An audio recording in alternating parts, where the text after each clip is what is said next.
Olá, acompanhe com a gente as notícias sobre o trabalho parlamentar agora no Jornal Panorama. Veja os destaques de hoje. O projeto de lei quer impedir homenagem a condenados por corrupção e por tortura. Proposta parlamentar pretende usar materiais didáticos para impressão de mensagens educativas. Indicação sugere que a Assembleia estimule o uso de bicicletas pelos servidores da casa. Começou a tramitar projeto de lei para proibir a administração pública de homenagear pessoas condenadas por improbidade ou corrupção.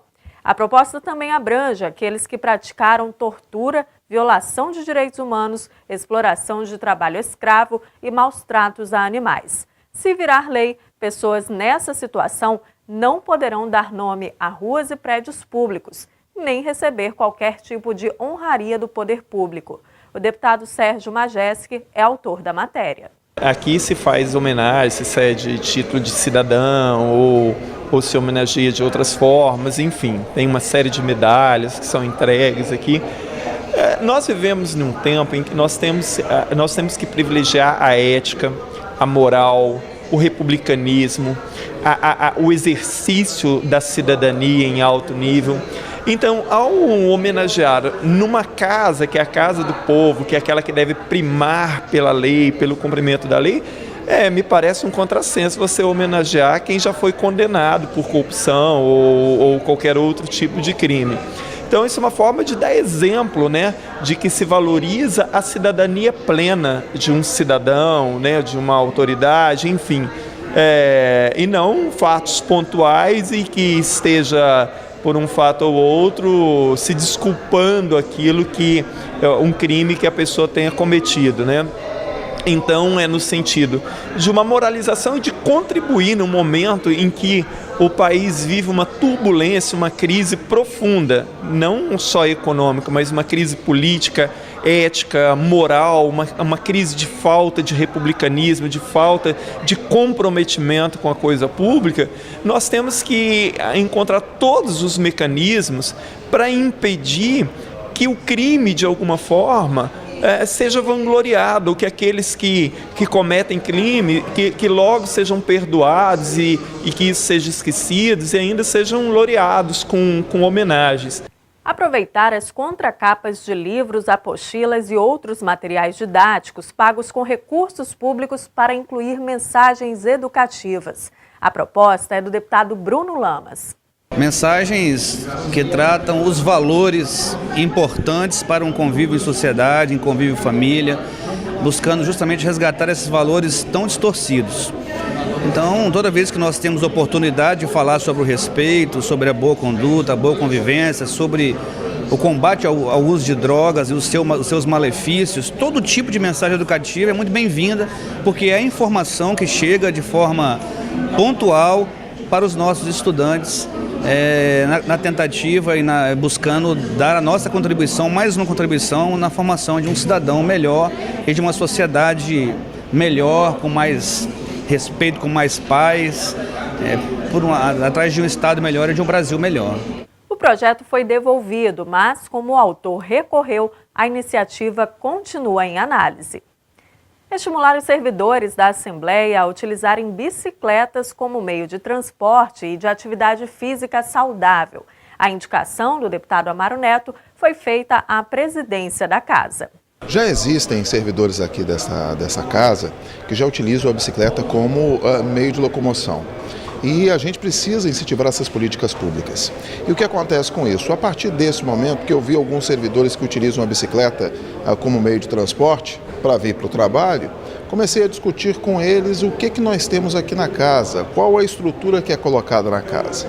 Depois dessa conversa, conversamos com a direção da casa, com o Paulo Marcos, e conversamos para que eu pudesse fazer uma indicação para que a mesa diretora pudesse criar uma política para incentivo deste meio de locomoção. E é o que nós estamos fazendo.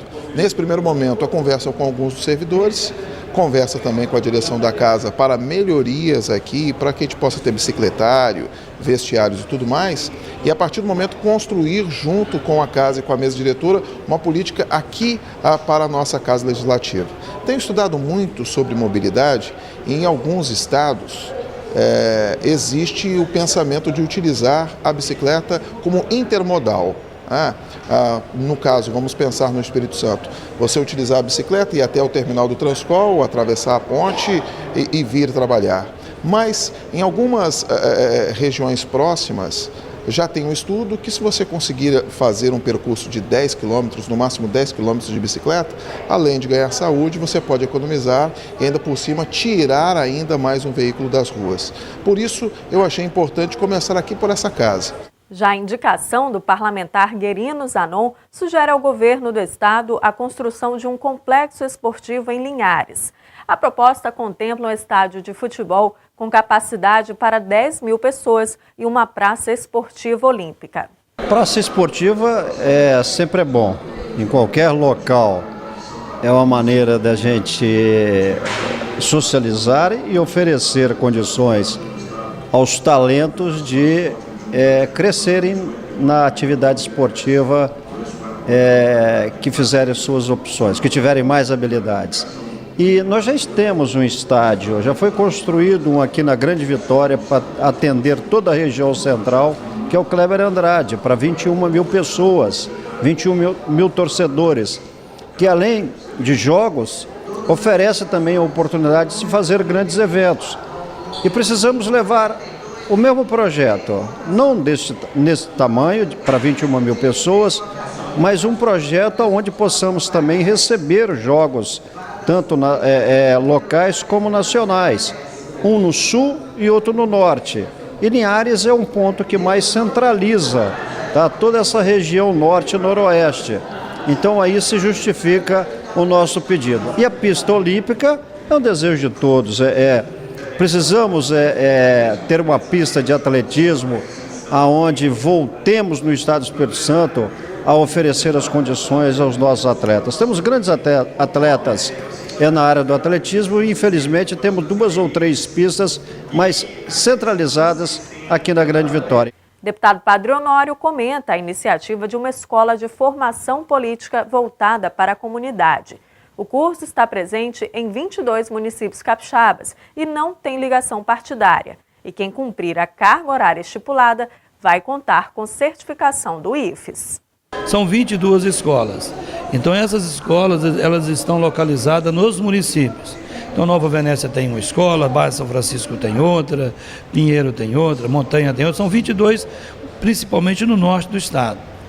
Não é? Então todo mês nós temos um sábado de aula de 4 horas presenciais e mais 4 horas de trabalhos de pesquisa e também seminários, de visitas, enfim. Então a gente trabalha isso dentro de todo o norte do estado. Nós ouvimos mais de 10 mil pessoas e fizemos uma pergunta. Na sua opinião, o que um gestor público ou um parlamentar deveria ter um mínimo de conhecimento? Porque muitas vezes nós estamos chegando agora ao processo eleitoral. Muitas pessoas se candidatam a vereador, a prefeito, enfim, mas não se preparam absolutamente para exercer a função. Então nós quisemos ajudar essas pessoas, oferecer para essas pessoas uma oportunidade para elas terem um mínimo de conhecimento. Então nós perguntamos às pessoas, na sua opinião, o que as pessoas deveriam ter pelo menos uma formação básica. Eles responderam, nós transformamos isso num projeto pedagógico e o IFES gostou do projeto e certificou.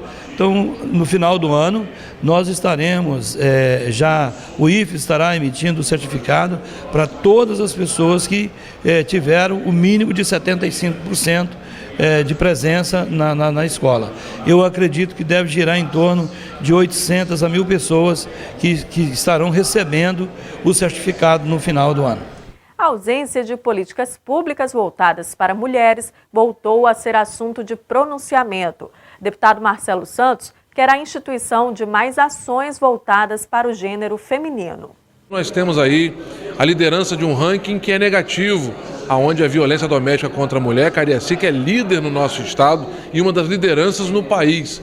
E o fator principal disso é a ausência de políticas públicas para as mulheres, não só no enfrentamento e na prevenção da violência doméstica, mas de outras ações importantes, né? A mulher gestante, a mulher que teve o seu filho, uma política especializada principalmente na área de saúde para as mulheres, a questão educacional, creche tempo integral para essa mulher, mulher chefe de família, mulher que não tem marido, que precisa trabalhar durante o dia, deixar seu filho numa creche e pegá-lo à noite com segurança. Se você não tiver política pública para essas mulheres, principalmente numa cidade que lidera o ranking negativo de violência contra elas, no mínimo não enxergar a importância e o papel delas para a sociedade.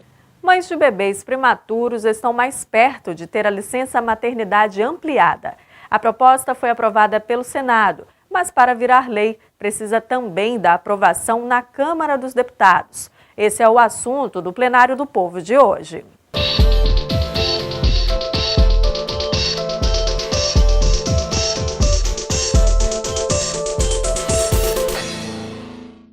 O Senado aprovou uma PEC, proposta de emenda constitucional, que estende o benefício da licença maternidade para mães de bebês prematuros que precisam ficar hospitalizados.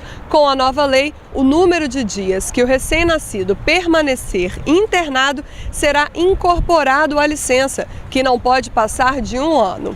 Nós viemos às ruas saber a opinião das pessoas sobre essa proposta. Eu super apoio, porque eu acho que bebês prematuros eles têm necessidade de um cuidado especial e a mãe, estando nesse período muito delicado, às vezes não é uma mãe que tem um suporte da família muito bom, precisa estar se dedicando nesse momento à maternidade realmente, né? Concordo, para a mãe cuidar do seu filho, curtir o seu filho. Se o bebê vai estar prematuro, né, ela não vai ter oportunidade de curtir ele, porque ela vai ter que estar fazendo esse percurso hospital, casa, então acho muito interessante, muito válido essa PEC. O processo da maternidade, nós na condição de mulheres, sabemos da responsabilidade que é esse primeiro momento da criança vindo ao mundo. Quanto mais contato essa criança tiver com a própria mãe, melhor estrutura emocional, psicológica, fisiológica esse ser terá. Concordo plenamente, acho que proporcionalmente é apenas uma ideia. Isso pode variar naturalmente de acordo caso a caso, particularmente, mas é óbvio que precisa haver um período maior de contato da mãe com seu filho. Isso é natural. Eu acho que deveria sim, porque a mãe precisa de um tempo para cuidar mais do filho, né? Afinal, ele já nasceu com problemas, eu acho que precisa realmente desse tempo. Claro que eu concordo. Tudo que contribuir, né, para a saúde, tanto da mulher quanto da criança, é válido. Seria justo, né? Por quê? Porque a criança precisa do cuidado, né, mais materno. Hoje a gente vai ficando por aqui, mas amanhã tem nova edição do Jornal Panorama com as notícias do Legislativo Estadual. Obrigada pela companhia e a gente se vê aqui mesmo, na TV Alice, o seu canal Cidadão.